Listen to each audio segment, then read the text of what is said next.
সুদর্শন মন্ডলী, আসসালামু আলাইকুম। একের পর এক সফলতা, একের পর এক সফলতার গল্প এসেছি আর একটা নতুন সফলতার গল্প নিয়ে। কিন্তু এবারের গল্পটা একটু ভিন্ন। শুরু করেছিল স্টুডেন্ট হিসাবে, আবার মাঝপথে এসে হয়ে গেল সেন্সি, আবার শেষ পর্যায়ে এসে পড়লো আবার স্টুডেন্ট হিসাবে। আজকে তার গল্প শুনবো, তার নিজের মুখ থেকে কিভাবে তার ক্যারিয়ারের উত্থান পতন ঘটলো এবং ফাইনালি সে কিভাবে তার সাফল্যের ডেস্টিনেশনে এসে পৌঁছালো। আর দেরি না করে চলেন প্রথমে পরিচিত হই তার সাথে। নামটা যদি একটু বলতেন। আমার নাম মোহাম্মদ রাইয়ান ইসলাম। রাইয়ান, আপনি তো প্রথমে আমাদের স্টুডেন্ট ছিলেন, পরে আবার টিচার হলেন, পরে আবার আপনি ইনশাআল্লাহ স্টুডেন্ট হিসেবে জাপানে গেলেন। আপনার কাছে জাপানিজ ভাষাটাকে কেমন মনে হলো, পড়ানোর জন্য এবং নিজে শেখার জন্য, দুই দিক থেকে?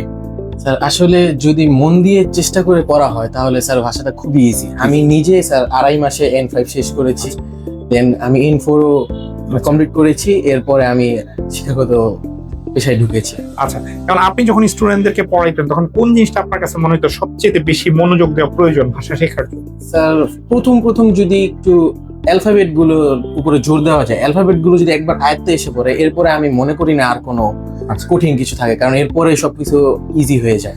আচ্ছা, এখন জাপানে গিয়ে আপনি কি নিয়ে পড়তে চান? স্যার আমার ইচ্ছা আছে আমি আইটি বিষয়ে পড়াশোনা করব। জাপানে গিয়ে তো আপনি টিচার হতে পারেন, এরকম কোনো ইচ্ছা আপনার নাই? স্যার আসলে ওইখানে তো ওই দেশের মানুষের আর কি পড়াশোনা শেখানো হয়, ওই দেশের ভাষা আর কি, ওনারাই তো বেশি ভালো পারবে আমাদের। আপনি গেলে তো ইনশাল্লাহ আপনিও ভালো পারবেন, একটা পর্যায়ে এরকম হবেই। জি স্যার, ইনশাল্লাহ যদি এরকম কোনো চান্স থাকে আমি অবশ্যই নেওয়ার চেষ্টা করবো। আচ্ছা, এখন মনে করেন আমাদের অনেক স্টুডেন্ট যারা জাপানে গেছে তারা সফলভাবে অনেক এজেন্সি বাংলাদেশে দিছে এবং তাদের ওই এজেন্সি থেকে অনেক স্টুডেন্ট যাচ্ছে যারা আমাদের একসময় স্টুডেন্ট ছিল। আপনারও কোনো কি এজেন্সি দেওয়ার চিন্তা ভাবনা আছে বাংলাদেশে? না স্যার, আমি এইসব পেশা কখনোই। যদি আপনার থাকে তাহলে অবশ্যই আমরা সাহায্য করব। না স্যার, এরকম কোনো এসে আমি, কারণ আমাদের কথা যারা আমাদের স্টুডেন্ট বা যারা আমাদের কলিগ ছিল, যারা আমাদের থেকে কাজ শিখে আজকে এজেন্সি দিছে, তাদেরকে আমরা অবশ্যই সহায়তা করব। নিশ্চয়ই এখানে কোনো হোস্টাইল বা শত্রু ভাবাপন্ন কোনো কম্পিটিশন নাই। আচ্ছা রাইয়ান, আর একটা কথা হলো যে জাপান দেশটাকে কেন চয়েস করলেন? দেশ তো ছিল অনেক। স্যার অনেক দেশ ছিল। প্রথমত জাপান একটা নিরাপদ দেশ, আর দ্বিতীয়ত হচ্ছে আমার আপন চাচাতো ভাই জাপান থাকে। তো সব ওভারঅল সবচেয়ে সুবিধা বিবেচনা করে আমি জাপানকে। আপনার আপন চাচাতো ভাই উনি কোন জায়গা থেকে, কোন এজেন্সি থেকে জাপানে গিয়েছিলেন? জি, আপনাদের মাধ্যমে এখান থেকে। আচ্ছা, আরেকটা ব্যাপার হলো যে মনে করেন আসলে এজেন্সি তো অনেক বাংলাদেশে, এখন অনেক এজেন্সি অনেক ধরনের সার্ভিস দেয়, আমরাও চেষ্টা করছি আপনার সার্ভিসটা দেওয়ার জন্য। আমাদের কোন সার্ভিসটা বা কোন সেবাটা আপনার কাছে সবচেয়ে ভালো মনে হচ্ছে? স্যার প্রথমত আপনাদের ডকুমেন্টেশনটা ফার্স্ট ক্লাস। একদম আপনার একদম হাতে ধরে সবকিছু করান, সবকিছুতে সাহায্য করেন। বিশেষ করে অর্পা আপু, দর্শমা আপু যে পরিমাণ সাপোর্ট আমাদেরকে দিয়েছে স্যার, এটা এক কথা অনবদ্য। আচ্ছা, এটা হয়তো কোথাও পাওয়া যাবে না আচ্ছা বাংলাদেশে।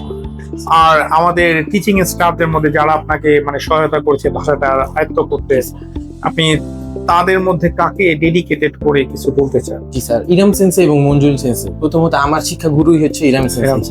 তার কাছে তার গাইডলাইন অনুযায়ী পড়ার মাধ্যমে আমি এই ভাষাটা এত ভালোভাবে আয়ত্ত করতে পারি স্যার। সেকেন্ড হচ্ছে মঞ্জুল সেন্সে, ইন্টারভিউর জন্য আমাদেরকে অনেক সাহায্য করে সেটা মানে ভাষায় প্রকাশ করার মতো।